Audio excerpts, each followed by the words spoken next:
Alright mga kautoy, yan, panibagong araw, panibagong vlog tayo ngayon. At syempre, matagal-tagal na rin po tayo hindi nakapag-vlog. Pasensya na kayo mga kautoy, humihingi ako ng pamaunhin kasi matagal-tagal na rin tayo hindi nakapag-video. May mga video naman akong putol-putol, kaso hindi ko na siya nadudugtungan kasi laging bumibira yung ilong ko mga kautoy. Bigla na lang minsan kusang pumapatak, tapos ang ano pa nito, yung aking nagkaubo ako. Yan, kaya medyo na tayo sa pagbablog. Tapos nandito lang ako sa bahay kasi nga may mga inasikaso rin si Mrs. Hindi ako makapag-vlog dito lang talaga ako sa loob ng bahay. Dito lang, paikot-ikot lang, tapos lalabas lang, may susunduin lang si Mrs. sa trabaho. Ngayon may nilakad si Mrs. Halos 4 na araw siya o 5 araw yata siyang laging wala dito kasi may nilalakad siyang employment ba yun, para sa trabaho niya. Kasi natawagan siya dun sa isang pagtatrabahuhan niya, is nilakad niya ng nilakad. Kaya ngayong araw na to is yun, nakatapos naman siya. At tama medyo magaan-gaan na rin yung pakiramdam natin. Pero sipon pa rin ako mga kautoy, pasensya na kayo. Yan, ay di ngayon kailangan talaga nating kailangan na nating mag-umpisa uli kasi syempre wala tayong vlog hahanapin tayo ng mga viewers ko ano na nangyayari sa atin. Kaya update ko kayo kung anong nangyayari sa akin, sa kalagayan ko ngayon. Yun, medyo hindi pa siya ganung ka ang tawag dito, kasi hindi nga magandang panahon nag-uulan tapos init ulan. Kaya yan, medyo tinawaan nga tayo ng, hindi ko alam kung trangkaso, pero hindi naman masakit yung katawan ko, talaga lang yung lalamunan ko para siyang may nakabatangal. Tapos yung sipon natin tumutulo, barado. Ininom ko na siya ng kalamansi, tapos uminom na rin ako ng gamot, uminom na ako ng cetirizine. Bumabalik pa rin Pero ngayon mga kautoy, sasabihin ko lang sa inyo kung ano yung mga nangyari habang hindi tayo nakakapag-vlog, kung anong mga nangyari sa buhay natin dito. Syempre mga kautoy, para maano nyo rin na kung anong nagiging buhay ko habang hindi ako nagbablog. Yan mga kautoy, di bali yan mga kautoy, kung makapansin nyo, nag-green na yung damo, nag-green na siya mga kautoy, tumubo na. Pero ito, nalinisan na natin yan itong mga damo dito. Wala akong picture nung madumi pa ito yan, nung ito ay mahaba pa ang damo. Pero yan mga kautoy, yan yung naano natin dito, nalinisan natin hanggang dun yan sa may patutuhan yan. Kasi dun sa kabila, ito naman mga kautoy, itong lupang ito sako pa rin. Kumbaga ito dito pa rin itong lupang ito, kaso lang yung tinabasan lang natin, ito lang mula dito hanggang paikot lang, para lang hindi siya ng mga ahas ba, yung mga ahas tulog. Kasi may mga ahas kasi dito na na namamahay, minsan biglang gumagapang dyan. At least kahit pag dito malinis, hindi siya masyado, dyan lang siya sa, kung aahasin man siya, dyan lang siya sa sa baba. Yan, dito medyo nagiba na yung bahay ng kambing natin. Yan yung ating kambing Tapos yan hanggang dito, paikot yan sa bahay. Yan, naging natin dito. Tapos mga kautoy, di bali yung motor ko, yung motor si Utoy is na change oil na natin. Yan, nalinisan na rin natin mga kautoy. Ayan ang atin si Utoy. Yan, kaso lang mayroon akong video na clip na nagpa-change oil ako. May vlog ako noon kaso maigsi. Yan, pero kung gusto nyo, drop ko na rin dito. Yan wala na siya nakalagay na change oil. Grabe yung natakbo na ng motor natin mga kautoy, 26,478 kilometer. isipin nyo kung gaano kadami na yun sa loob lang ng 2 taon. 2 taon pa lang, 26 na. Yan mga kautoy. Ngayon napaka ano na ng ating motor. Yan. Siguro ipapasok ko na lang dito sa clip na to yung pagpapachange oil natin mga kautoy, kasi sayang yung clip ng video na yun eh. Yan. Yan mga kautoy, dito na tayo sa palahan ng second at papano ko lang muna. Papachange oil ko muna kay Kuya Kahay motor. At talagang ano na siya, nahingi na siya ng change oil. Naka ano na siya dito, naka ano na eh, naka sulat dyan mga kautoy, change oil.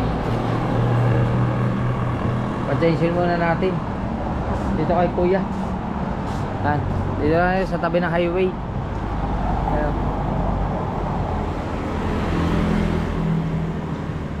Bago lang tong shop na ito. Ayan. Wala pang masyadong laman.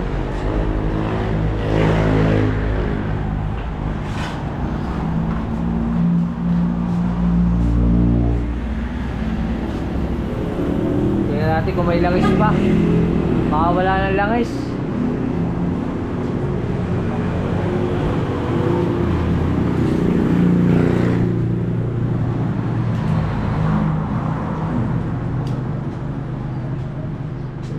Go, dumulas na.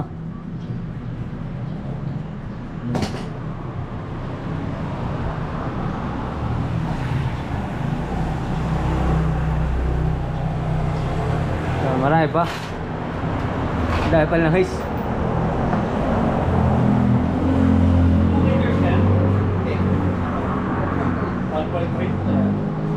Malapot na.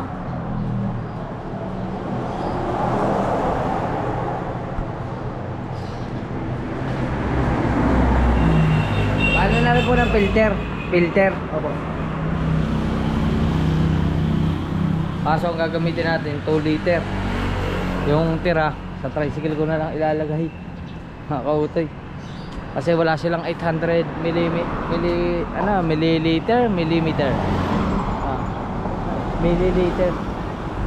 Oop,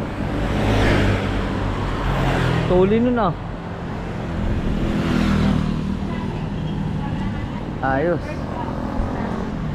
Kaya mga kautoy, pwede hapalahan ng pers. Kaya mga kautoy, pinalta na ng bagong filter. Yung ayos.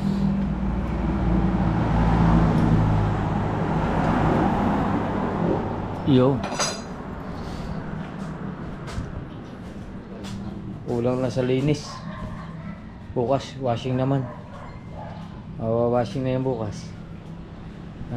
Papatain lang natin yan mga kautoy, tapos mamaya kapal ka na langis.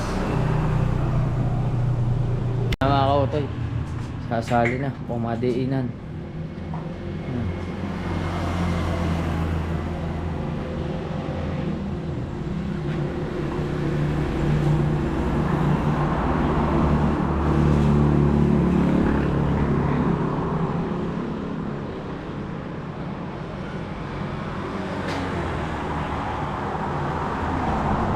Linaw na yan.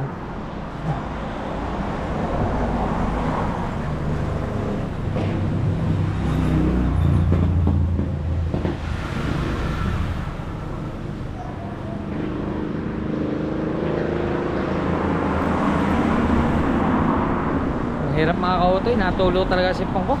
Update ko lang kayo. Yan mga kautoy, okay na. Yan, ayos na si Utoy. Yan. Salamat pala kay Yodi. Di maya-kaya ka na. Update ko lang kayo. Magbabayad lang ako din, tapos targa na tayo. Let's go. Yan mga kautoy, di bali na i-ano na natin yung clip na nagpa-change oil tayo. Tapos ganito lang mga kautoy yung buhay natin dito. Di bali nagse-service tayo kay Mrs. Tapos hindi nga tayo nakakapag-vlog kasi hindi naman tayo nakakapaglalayo. Talagang bahay, kanto lang ako, kanto, bahay, kanto. Yan. Ganun lang yung naging ano natin, naging routine. Habang hindi pa rin maayos yung ating yung ating Kumbaga yung lalamunan ko talaga, ang binira. Ngayon tamang tama, andito rin tayo. Kaya punta na kayo dito. Ang daming bayabas dito oh. Mga kautoy. Yan daming bunga na bayabas Wow. May langgam.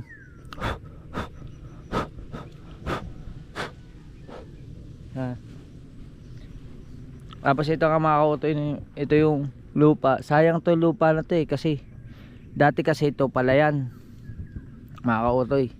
Nung panahon na meron pang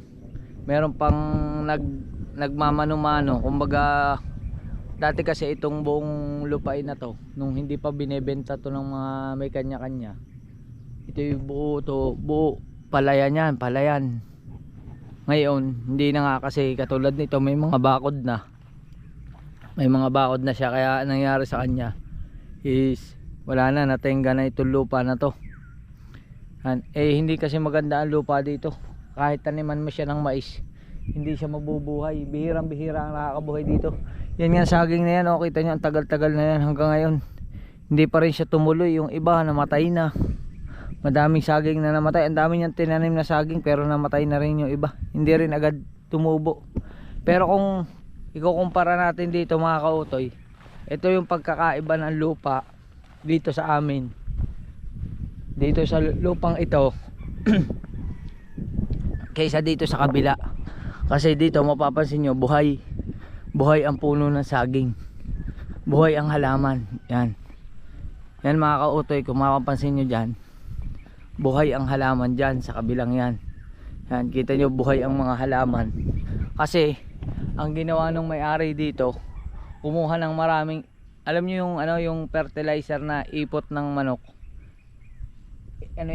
inararo. Kumbaga hinukay ang lupa na yan, hinukay ang lahat, tapos inihalo yung lupa na yun, hinaluan siya ng ganun. Kaya yung buong bahay na yan nung panahong una, ganun ang ginawa nila. Kaya maganda yung texture ng lupa na kapag tanim sila ng magandang halaman. Yun lang, may aso. Di bali yan yung kung bakit ganyan yung lupa dyan, kung bakit buhay. Kumpara dito sa amin na halos hindi talaga, kung makikita nyo, halos wala, puro damo talaga, hindi mo maano. Pero pag ang lupa dito gagastusan mo talaga, yung aanuhan mo siya ng hahaluan mo siya ng tawag doon, ng ipot ng manok, ayun, sigurado makakabuhay ka dito. Kaso lang pag ganitong kalaki yung lupa, tapos lahat yan, ang gagawin mo kasi, kukuha ka pa ng traktor, papabungkal mo pa yan lahat bago mo pa ipapahalo, papadurog mo yun, tapos basta marami siyang proseso. Kung talagang gusto mong maghalaman, marami talaga, kung baga gagastos ka talaga. Kaya yan, pasensya na kayo mga kautoy ko, kasi may mga magko-comment na napakaganda ng lupa rito. Hindi po maganda lupa rito, hindi siya magandang pagtaniman. Pera na lang kung gagastusan mo talaga siya. Bibili ka ng fertilizer, kukuha ka ng magtatraktor, kasi yung fertilizer hindi mo naman pwedeng ihalo nang hindi bubungkalin niya yung mga lupa na yan. Hanggang doon po yan sa taas. Yung kasing mga lupa dito mga kautoy sa kabila, meron na yan kanya-kanya yan, ibinenta na ng subdivide. Di bali lahat ng lupa dito halos binebenta na nila ng subdivide. Ang hindi lang naiibenta ay itong sa partido ng aking asawa. Ito kasi ay ayaw nilang galaw. May mga naghihimok na baka gusto nyong ibenta ng subdivided, ayaw nila. Yung kasing kabila may kanya-kanya na yan, may mga nakabili na niyan. Habang nangangain tayo ng bayabas. Ang sarap. Mga kautoy.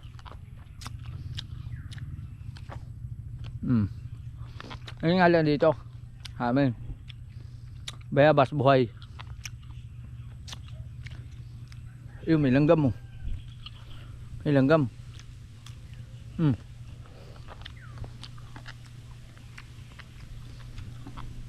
Kaya mga kautoy, ganyan ang ano namin dito ngayon. Kaya Hindi ka basta makakapagtanim dito ng halaman.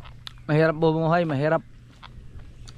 Pwede naman, halimbawa magtatanim ka lang na katulad ng halimbawa magtatanim ka lang ng maliliit. Pwede. Di bumili ka ng lupa dun sa labas. May nagtitinda dun ng lupa na anong tawag dun? Compost soil. Compost soil ba yan? Tawag dun. Pag bumili ka nun, pwede yun sa mga ano lang, mga maliliit lang na ano, halimbawa planggana. Yun, makakabuhay ka. Pero pag ganito, ano kasi lupa dito? Para siyang clay. Wala akong sample ng ano eh. Pag naghukay ka, pag hinukay mo yung lupa, dikit-dikit siya. Ay, iba yung ano dito. Ayun, may duya pa. Ayun. Ayun lang mga kautoy. Kaya yun pa lang ang ating mga nagagawa dito sa bahay. Ayun, kaya pasensya na kayo mga kautoy kung matagal tayo hindi nakapag vlog. Ako yung humihingi po ng paumanhin sa inyo dahil mahaba-haba na rin po ang araw na hindi tayo nakapaggawa ng video. Yan, update ko lang kayo mga kautoy sa nangyayari sa buhay natin. Kasi syempre may mga nagtatanong na bakit hindi na daw ako nag-upload, bakit ano na daw nangyari sa akin. Ayun, salamat po dun sa mga concern na nag-PPM, nagme-message na uy, asan ka ngayon, bakit hindi ka na nagbablog, ano na nangyari sa iyo. Maraming salamat po sa mga nag-comment, yung nagpa-private message na kung ano na daw nangyari. Yan mga kautoy, andito lang po ako sa bahay. Tapos mga kautoy, madami pa akong asikasuhin dito. Kasi yung ating mga motor, may mga motor pa ako diyan na naka-stock na kailangan na talaga siyang ipagawa.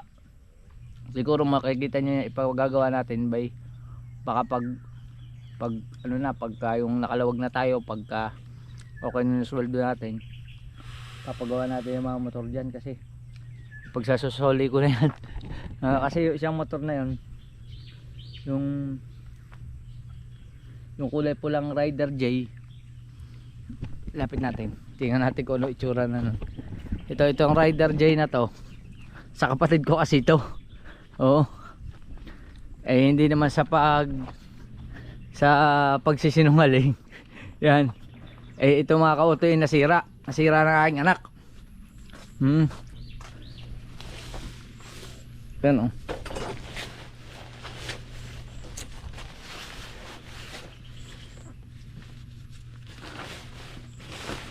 Yan oh. Ang ganda pa nito eh.